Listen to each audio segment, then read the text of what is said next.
Hello, Kwe, bonjour.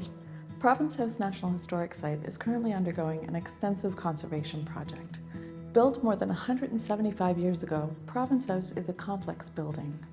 The conservation project presents the unique challenge of rehabilitating the building while respecting the heritage character-defining elements. One of the most creative types of restoration project work is the traditional plaster on the walls and decorative elements inside the building.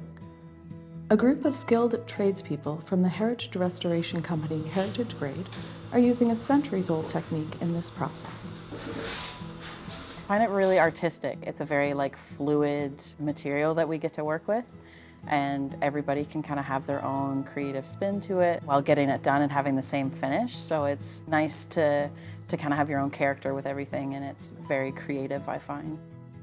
The decorative elements include the cornice, which is the decorative molding located at the top of an interior wall, as well as the medallions, which are detailed centerpieces around the light fixtures on the ceiling.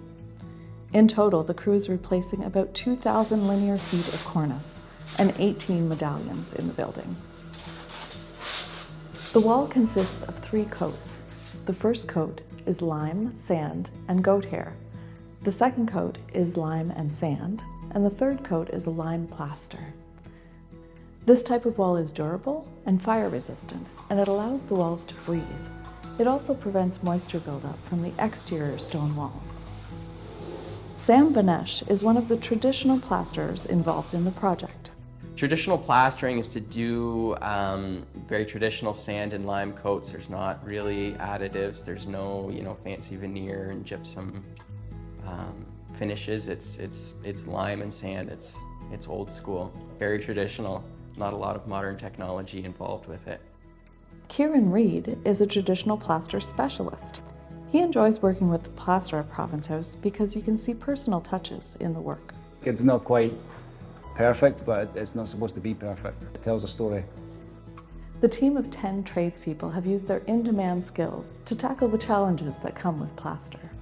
The biggest challenge that we've had is maintaining humidity and temperature throughout the building. What the plaster means to cure kind of contradicts what the building needs to be maintained at, so finding that happy medium between the plaster getting what it needs and the building getting what it needs has been pretty difficult. Akua Kwenu is a project manager with the team and appreciates how far they've come in the process. As we peel the layers back, we discover different things, and we're basically going through the years. So one previous year of reconstruction had done things differently to the prior one. So just peeling back, you discover new things and new challenges, and nobody could have foreseen those.